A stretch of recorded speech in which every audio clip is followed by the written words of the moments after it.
سعد بن اوس انصاری اپنے باپ حضرت اوس انصاری رضی اللہ تعالیٰ عنہ سے روایت کرتے ہیں، انہوں نے کہا کہ رسول اللہ صلی اللہ علیہ وسلم نے فرمایا، جب عید الفطر کا دن آتا ہے تو خدا کے فرشتے تمام راستوں کے نکر پر کھڑے ہو جاتے ہیں اور کہتے ہیں کہ اے مسلمانوں، رب کے پاس چلو جو بڑا کریم ہے اور جو نیکی اور بھلائی کی باتیں بتاتا اور اس پر عمل کرنے کی توفیق دیتا ہے، پھر اس پر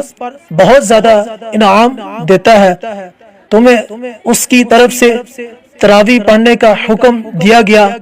تو تم نے تراویح پڑھی، تم کو دن میں روزے رکھنے کا حکم دیا گیا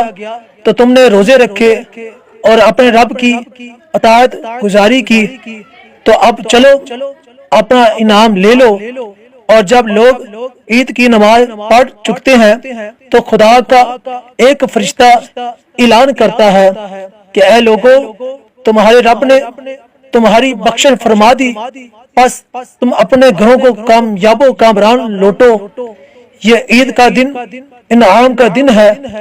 اور اس دن کو فرشتوں کی دنیا میں آسمان پر انعام کا دن کہا جاتا ہے۔